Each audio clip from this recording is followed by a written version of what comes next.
하나님의 말씀은 사도행전 2장 37절부터 42절인데요. 성경을 펴놓으시고요. 사도행전 2장, 오늘은 드라마 바이블이라는 걸 통해서 우리가 듣겠습니다. 자, 같이 한번 들어보시죠.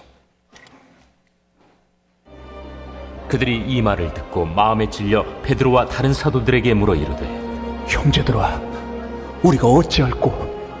너희가 회개하여 각각 예수 그리스도의 이름으로 세례를 받고 죄 사함을 받으라. 그리하면 성령의 선물을 받으리니 이 약속은 너희와 너희의 자녀와 모든 먼 데 사람 곧 주 우리 하나님이 얼마든지 부르시는 자들에게 하신 것이라. 또 여러 말로 확증하며 권하여 너희가 이 패역한 세대에서 구원을 받으라. 그 말을 받은 사람들은 세례를 받으매 이날에 신도의 수가 3,000이나 더하더라. 그들이 사도의 가르침을 받아 서로 교제하고 떡을 떼며 오로지 기도하기를 힘쓰니라. 아멘. 여러분, 하나님의 말씀을 들으면 우리의 삶에 어떤 일이 일어날까요? 또 이 성경은 우리들에게 왜 기록해 주셨을까요?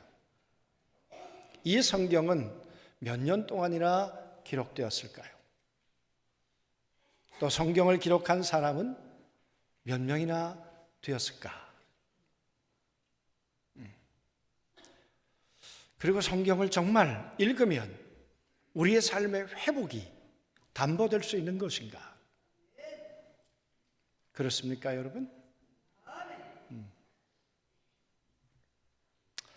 성경은 1400여 년 동안 기록된 책입니다. 여러분, 1400년 동안 기록되고 40여 명에 의해서 기록되었습니다. 그랬으면 앞뒤가 틀려야 되겠죠. 주제가 여러분 혼동될 수도 있었겠죠. 그런데 참 놀라운 것은 1400년 동안 기록이 되었는데요. 창세기서부터 계시록까지 성경을 읽어 내려가다 보면 성경은 하나로 관통되어 있어요. 40여 명이 기록했지만 기록자가 다양하지만 그러나 성경은 우리를 향해서 일관되게 하나의 주제를 가지고 우리 가운데 말씀하시는 책이 성경책이에요. 성경은 우리의 회복을 원하고 계세요. 하나님은 우리의 하나님이 되기를 원하시고, 그리고 여러분은 하나님의 자녀가 되기를 원하세요. 하나님의 자녀였는데 하나님을 떠났던 우리가 하나님 없이 살았던 그 처절한 삶을 끝내고 하나님 앞에 돌아와 회복된 자녀의 삶이 어떤 것인가를 우리 가운데 보여주는 책이 성경책이죠. 그래서 성경의 평범한 인물들을 성경은 등장시키고 있습니다. 대단한 인물들이 아니에요. 성경은 위인을 기록하지 않았어요.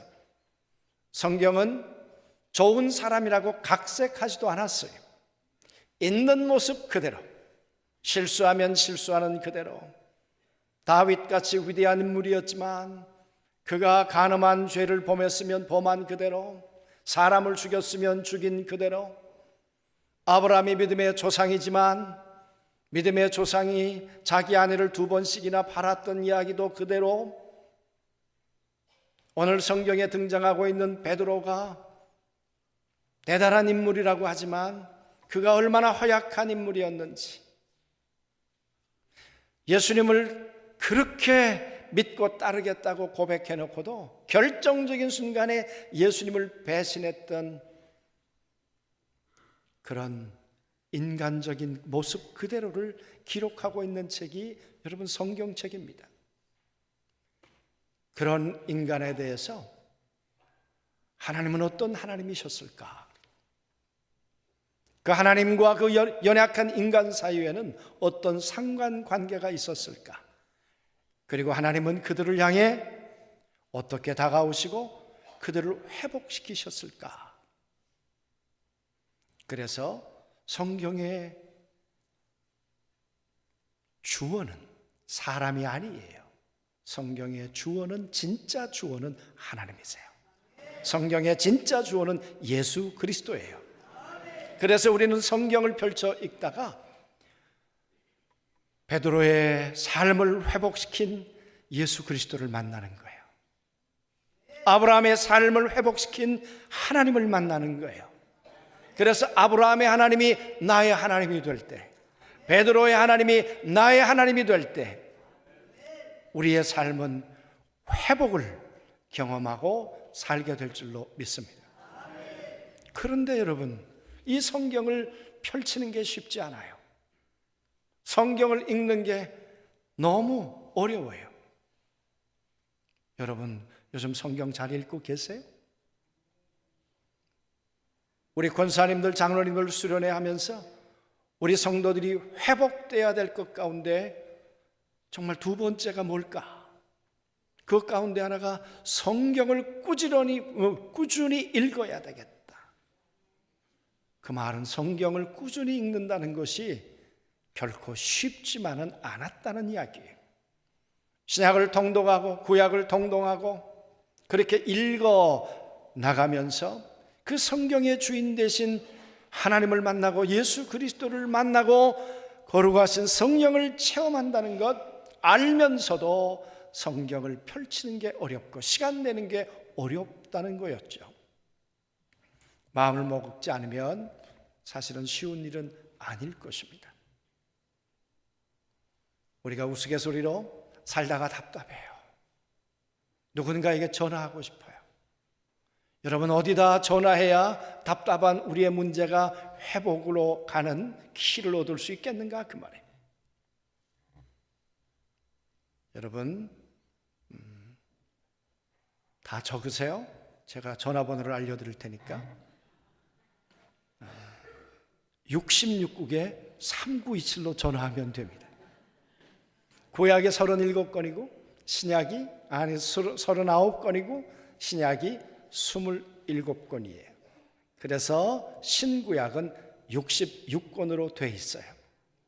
살아가다가 자녀의 문제가 있을 때, 살아가다가 사업의 문제가 있을 때, 살아가다가 질병의 문제가 있을 때, 사람에게 답을 얻을 수 없고 누구에게도 나의 도움을 얻을 수 없을 때, 그때 66국에 3927로 전화하고 성경을 펴면 성경에 답이 있어요. 성경에 키가 있어요. 오늘 베드로가 그런 사람 가운데 한 사람이에요. 여러분, 베드로는 고기 잡다가 실패한 사람이에요. 오늘로 말하면 사업장이 폭망한 사람이에요. 뭐 한 번 그랬다고 다 망했겠습니까만은 이스라엘 나라는 강원도만 하나는 땅덩어리인데 그 땅덩어리에 저 북쪽에 보면 갈릴리 호수, 바다라고 말하는, 여러분, 그 갈릴리 해변이 있어요. 바다가 있어요. 거기서 고기 잡으며 사는 사람이 베드로였어요. 그가 직업이었단 말이에요. 그랬던 베드로가 고기를 잡으러 나갔습니다. 밤에 어둠이 들어오면 이제 노를 져서 나가는 것입니다. 좌우의 폭이 14km이기 때문에 깊은 데까지 가려면 약 7km를 노를 져서 가야 합니다. 여러분, 7km를 노로 짓는 게 쉬울까요? 그냥 걸어가는 것도 쉽지 않는데 노를 져서 깊은 데로 가서 이제 그물을 내리는 거죠. 희망을 내리는 거죠. 내일 아침에 몇 마리의 고기가 이 그물 안에 들어와 있을까? 여러분, 거기에 잡힌 그물은 베드로의 생계가 되고 가족의 웃음이 되고 그리고 그의 삶의 미래가 되는 것이 여러분 고기예요. 그게 직업이었어요. 여러분, 실패한 경험이 별로 없는 베드로였을 거예요. 그런데 그날 아침에 여러분 그물을 잡아 올리는데 느낌이 있잖아요. 묵직하면 뭔가 잡혔구나. 이 고기 잡는 사람들은 손맛으로 잡는다 그러잖아요. 근데 뭔가 이상해요. 가벼워요. 설마 하고 여러분 그물을 당겼겠죠? 그런데 그물이 비어 있었어요. 얼마나 낙심했을까요? 얼마나 피로는 더 쌓여왔을까요? 그렇던 베드로가 빈 배로 7km를 다시 노를 져서 무트로 나왔어요. 해변에 나와서 그는 다시 그물을 기워 놓고 이제 저녁에 고기 잡으러 갈 준비를 하고 있었다 그 말이에요. 그런데 어느 날 그런데 허락도 받지 않고 어떤 분이 배에 타시는 거예요. 그리고 사람들에게 가르치기 시작하시는 거예요. 그러더니 베드로에게 뭐라고 말씀하시는가 하면 깊은 데로 가라 그러시는 거예요. 아니 자기가 뭔데, 남의 배에 그냥 탄 거잖아요. 그리고 나는 지금 집에 가야 되는데 내 배를 닷을 내려놓고 가야 되는데 그 배를 다시 져가지고 깊은 데로 가라는 거잖아요. 나 오늘 자야 한다니까요. 여러분, 베드로가 갈등했을까요? 안 했을까요? 다시 7km를 허개진 배를 움켜쥐고 거기를 나간다는 것은 쉬운 결정이 아니었을 거예요. 그런데 베드로가 뭔 생각을 했는지 여러분, 그 7km를 저어서 깊은 데로 갔어요. 대부분 고기는 밤에 잡히는데 낮에 나갔단 말이에요. 그물을 던지라 그랬어요. 던지고 싶었을까요? 잘 아시잖아요. 베드로가 뭐라 그러면서 그물을 던졌습니까? 내 생각에는 던져봐야 헛수고인데 당신의 말씀에 의지해서 내가 그물을 던지겠습니다. 그 말은 당신이 책임지라 이거예요. 고기 안 잡히면 내 책임 아니고 나는 분명히 안 된다고 얘기를 하는데 당신은 던지라고 했으니까 고기가 만약에 딸려오지 않으면 당신은 책임져야 한다. 그 얘기였겠죠. 그물을 던졌어요. 그리고 그물을 집어 올리라 그랬겠죠. 근데 여러분, 느낌 있는 거잖아요. 손맛이 다른 거예요. 여러분, 지금까지 경험해보지 못한 묵직함이었을까요? 그리고 그물을 당기는데 이렇게 말하고 있어요. 그물이 찢어지도록 고기가 잡혔다. 여러분, 지금까지 잡아보지 못한 양이었을 거예요. 그 고기를 잡고 난 다음에 베드로가 예수님에게 했던 이야기를 기억하십니까? 죄인입니다. 나를 떠나소서. 그가 무슨 죄를 졌어요? 베드로 예수님에게 사기를 쳤나요? 무슨 죄를 졌어요? 아마 이렇게 생각해 볼 수 있겠죠. 예수님이 깊은 데로 가라고 해서 나오는 순간에 내가 지금 뭐한 짓이냐, 이 예수가 목수의 아들이 뭘 안다고, 내가 이 사람 말을 들은 내가 바보지, 만약에 고기가 잡히면 내 손에 장을 지져라. 그러면서 예수님에 대해서 마음속에 불평, 불만, 원망, 짜증, 그리고 여러분 나오지 않았겠어요? 절대로 고기는 안 잡힐 거야. 그리고 나왔는데 그물이 찢어지도록 잡혔으니까 그 미안함, 얼마나 어색했겠어요. 안 잡혀야 되는데 잡혔단 말이에요. 여러분, 실패의 바다가 성공의 바다로 회복되었어요. 어제는 여러분 잡히지 않았던 바다였는데 오늘 그 바다는 어디서 나왔는지 고기들이 베드로의 그물 안으로 들어오기 시작했어요. 달라진 게 있다면 다른 아무것도 없어요. 예수님의 말씀을 의지해서 그물을 던졌다는 거예요. 여러분, 한 번일 수도 있겠죠. 어쩌다가 그럴 수도 있겠다. 근데 베드로는 그 사건 이후에 예수님을 따라다니는 제자가 되었어요. 여러분, 베드로가 예수님을 따라다니는 제자가 되었는데 집안은 평안했을까요? 평안했던 집안이 베드로 때문에 난리가 나지 않았겠어요? 특별히 장모님은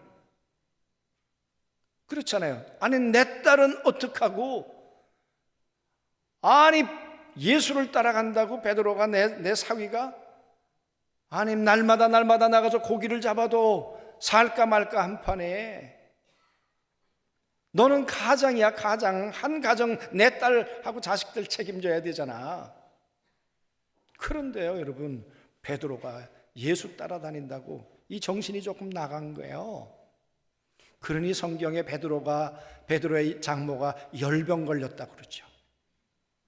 이 열병이 명사로 쓰이면 그냥 병명이에요. 그러나 동사로 쓰이면 발작하고 있는 거예요. 열이 펄펄 나가지고 지금 앉았다가 일어났다가 뒹굴렀다가 지금 이 베드로 때문에, 예수 때문에 가정이 완전히 파탄나게 생겼어요. 베드로의 장모가 뭐라 그랬겠습니까? 내 아들 데리고 간 예수 만나기만 해봐라. 내가 가만두라 그래. 여러분, 그러지 않았겠어요? 속이 부글부글 끓었겠죠, 여러분. 갑자기 엊그저께 중환자실에 누가 있다 그래가지고요, 제가 밤 10쯤 돼가지고 중환자실에 갔어요, 여러분. 그랬더니 혈압이 200이 넘더라고요. 그래서 그러면서도 그래서 그거 열받는 거니까 그냥 내려놓으라고. 그런다고 그래서 당신이 바뀔 게 하나도 없다고. 그런데 그게 내려놔지냐고요. 베드로의 장모의 혈압이 내려오겠냐고요. 열병이 떨어지겠냐고요. 그러던 중에 여러분, 베드로가 이 이야기를 예수님에게 하지 않았겠어요? 나 당신 정말 쫓아다니고 싶은데 난 가정이 평안하지 않다. 우리 장모 한승질하는데 이거 내가 당해볼 재간이 없다. 나는 해결할 수 없다. 나는 두 손 들었다. 당신이 가서 이 문제를 해결해 줘야 내가 당신 따라갈 수 있을 것 같고 그렇다. 그러니 여러분, 베드로 위해서도 그렇고 장모님을 위해서도 그렇고 그 가정을 회복시키기 위해서 예수님이 가야만 하잖아요. 베드로의 장모의 집에 들어갔어요. 여러분, 오는 순간 뭐라 그랬겠습니까? 예수가 왔다 그러니까 베드로의 장모가 웰컴 그랬겠습니까? 아멘 주 예수여 오시옵소서 그랬겠습니까? 어디 우리 집에 들어오냐고 혹 그랬을런지도 모르죠, 여러분. 그런데 예수님이 들어오셔서 베드로의 장모의 손을 만졌어요. 그리고 일어나라고 하셨어요. 여러분, 베드로의 장모가 열병이 떠나갔어요. 그리고 회복됐어요. 여러분, 베드로의 장모의 열병이 회복됐다는 것, 그것은 장모의 열병만 회복된 것이 아니라 예수님에 대해서 가지고 있었던 불신이 믿음으로 회복됐다는 거예요. 베드로의 가정이 예수님 때문에 혼돈이 있고 갈등이 있고 부부싸움이 있고 그랬는데 그 가정이 예수 그리스도 때문에 회복되었다는 거 아니겠어요? 여러분, 베드로가 해결할 수 있었다면 다 해결했겠죠. 베드로의 가정의 문제, 장모님의 문제, 이 문제는 해결할 수 없었어요. 예수님을 초청했어요. 예수님의 손을 내미셨어요. 그리고 예수님 말씀하셨어요. 여러분, 그 말을 붙들었더니 베드로의 장모가, 베드로의 가정이 회복됐어요. 일어났어요. 여러분, 베드로는 끊임없이 자기의 삶의 회복을 경험했어요. 그가 어느 날 배를 타고 갈릴리 호수를 또 나가지 않았습니까? 그런데 갈릴리 호수는 어둠의 바다라 그래요. 그 히브리 사람들에게, 메소포타미아에 있는 사람들에게 바다는 두려움의 존재예요. 띠아맛이라고 하는 그 바다에 용이 있어서 못된 사람이 오거나 죄인이 오거나 그러면 이 바다가 흉흉해가지고 사람을 물에 빠뜨려 심판하기도 하고 죽인다고 생각했던 것이 바다예요. 그런데 여러분, 풍랑이 있는 거예요. 얼마나 두려웠겠어요. 여기가 내 인생의 끝이구나. 내가 마지막 유언 한마디 하지 못했는데 여기서 내 인생이 끝이구나. 내가 고기밥이 되는 거구나. 얼마나 두렵고 쓸쓸한 그런 시간들이었을까. 그런데 여러분, 아니 유령이 하나 걸어오고 있는 거예요.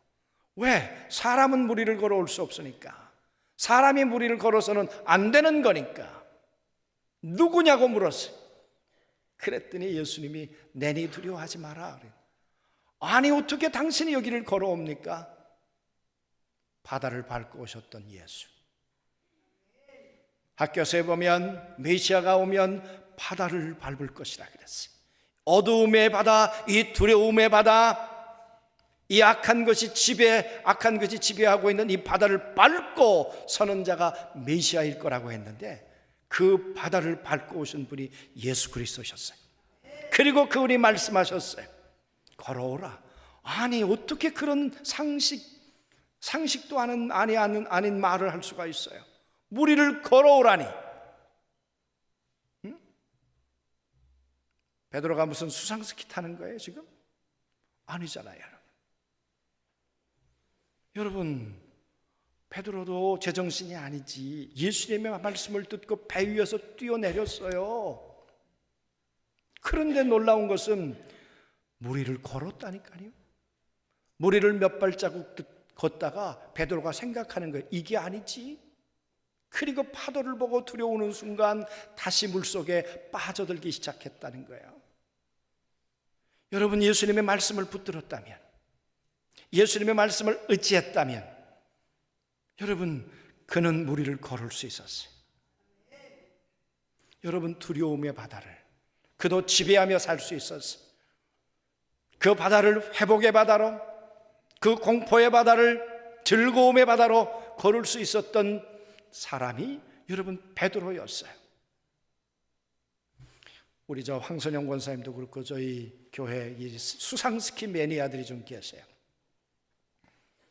몇 해 전 여름에 그 수상스키 타는 거 보기도 하고, 그래서 여러분 여기 아산만에 간 적이 있어요. 여러분 수상스키를 발에다가 그 스키를 신고 있으면 탑니까? 뜹니까? 아니에요. 신고 있어도 빠져요. 보니까 수상스키가 뜨는 게 아니고요, 모타보드가 여러분 이 수상스키를 뜨게 하더라고요. 해야 될 일은 모타보트와 이 수상스키를 타는 사람 사이에 끈을 붙들고 생명같이 붙들고 있으니까 모타보트가 끌고 가니까 여러분 이 바다를 뜨더라고요. 무리를 뜨더라고요. 저는 그거 보면서 은혜 받았어요. 여러분, 예수님의 말씀은 살았고 운동력이 있어요. 하나님의 말씀은 에너지가 있어요. 모타보트가 몇 마력인지 모르겠지만 여러분, 하나님의 마력은요 우주를 움직이는 힘이세요. 그분이 말씀하시는 거예요. 물 위를 걸어오라고. 오늘 베드로가 붙드는 말씀은 그 말씀을 붙들고 있는 거예요. 그 말씀을 끈으로 붙들고 있는 거예요. 그 말씀을 붙들면 무리를 뜨는 거예요. 그 말씀을 놓치면 녹조물을 마시는 거예요. 예? 여러분, 수상스키를 타다가 그걸 놓으면요, 아산만이요 여름에 얼마나 녹조가 심한지. 뭐 녹조 라떼인가요 그게?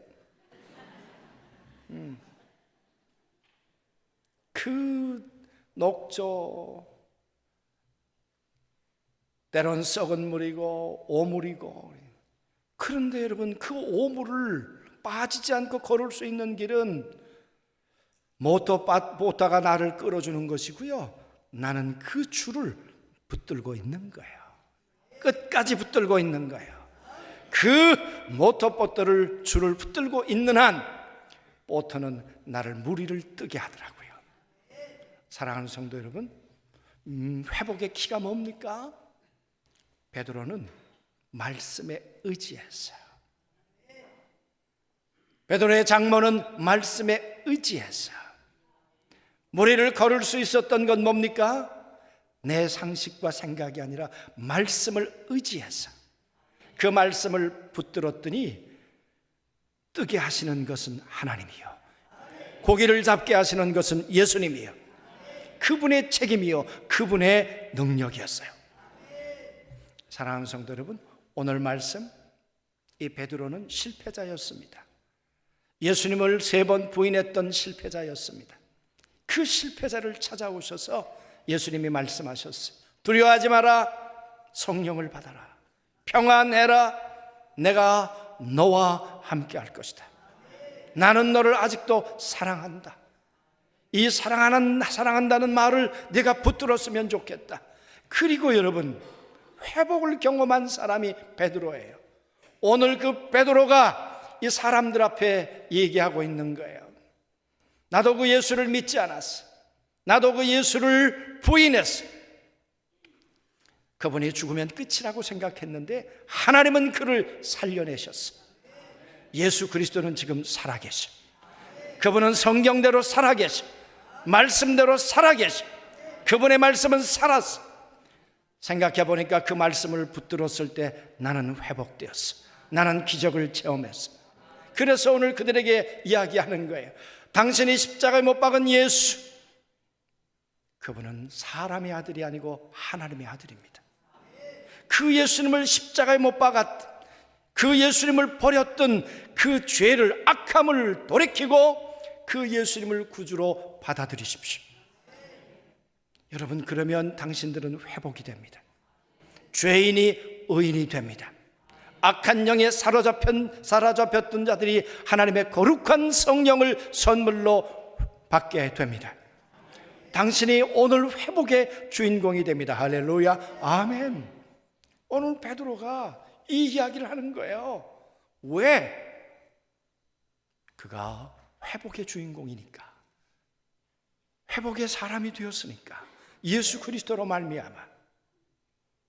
여러분, 이 이야기를 듣고 3,000명이 동시에 세례를 받고 죄인이 의인이 되고 마귀의 자녀가 하나님의 자녀가 되는 회복의 역사가 일어났다는 거예요.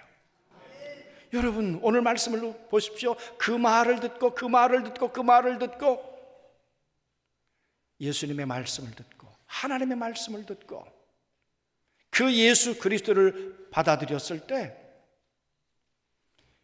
오늘도 그 예수님은 회복과 구원의 역사를 그들에게 이루어 주신 걸 믿습니다. 여러분, 왜 우리가 말씀을 펼쳐야 합니까? 왜 우리가 성경을 읽어야 합니까? 사랑하는 성도 여러분, 성경이 닫히면 여러분의 회복의 문도 닫히는 것입니다. 성경이 펼쳐지면 여러분 삶의 회복의 가능성도 펼쳐지는 것입니다. 성경을 통해 베드로가 만났던 예수 그리스도를 만나면 우리는 회복의 길을 잡게 되는 것입니다. 그 예수님의 말씀을 듣고 내가 믿음으로 순종하면 회복의 열쇠를 우리는 여는 것입니다. 그러면 질병도 회복의 은혜를 입게 될 줄로 믿습니다. 사업의 실패의 자리도 하나님의 성공의 회복을 경험하게 될 줄로 믿습니다. 여러분, 우리의 능력이 아니라 그분의 능력으로, 그분이 우리 가운데 말씀하실 때 그 말씀대로 이루어지기를 원하고 그 말씀을 우리가 의지하면 우주를 움직이는 하나님의 엔진이 오늘도 우리를 위해서 이끌어 주시고 오늘 우리를 위해서 역사해 주실 걸 믿습니다. 그래서 여러분, 회복을 꿈꾸는 자들, 우리 모두에게 해야 될 일이 있다면 오늘 성경을 덮어두는 것이 아니라 성경을 여는 것입니다. 후탁신자가 뭔지 아십니까?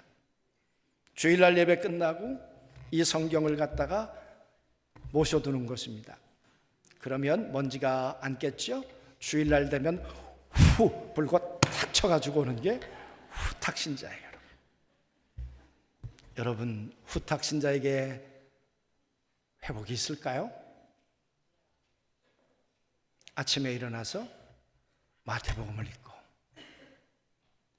그 마태복음을 읽다가 회복한 사람들을 보면서 그 회복을 시킨 그 예수 그리스도를 보면서 그 예수가 나의 주님이기를 원하고 그 예수가 나의 회복의 능력이기를 갈망하는 자 속에 회복은 오늘도 우리의 것이 될 걸 믿습니다. 그래서 여러분, 우린 다음 주부터 이제 신약 성경을 통독할 거예요. 기대가 되지 않아요?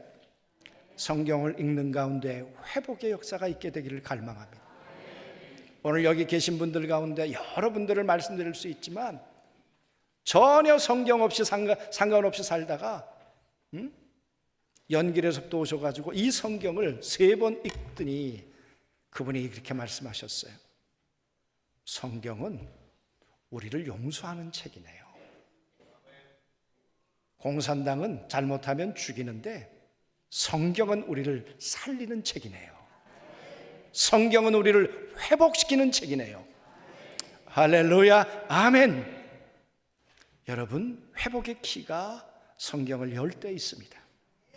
성경을 열고 예수 그리스도를 만나고 그분이 주시는 말씀을 나의 말씀으로 붙들고 그 말씀을 내가 힘있게 붙들 때 그 말씀은 우리의 영혼을 회복시키실 것입니다. 그 말씀은 우리의 가정을 살리실 것입니다. 그 말씀은 여러분의 사업장을 회복시키실 것입니다. 그러므로 한 주간 준비하셨다가 내가 다음 주부터는 내가 이 성경 읽기를 한번 해보리라. 왜 아멘 안 하세요? 여러분, 회복돼야 되잖아요. 올해 어렵잖아요. 경제적으로 어렵고 자녀들의 문제도 있고. 말씀드렸던 것처럼 하나님의 말씀을 붙들면 물 위를 뜨더라고요. 그러나 줄을 놓치면 그 더러운 오물을 먹으면서 그러다가 그 물 속에 빠져 죽는 거예요. 우리 빠져 죽으면 안 되잖아요. 무리를 걷고 회복을 휘바람 불면서 수상 스키를 타는 이 스키어들처럼 우리는 회복을 노래하며 사는 우리 모든 성도들이 꼭 되실 수 있게 되길 주님의 이름으로 축복합니다. 아멘.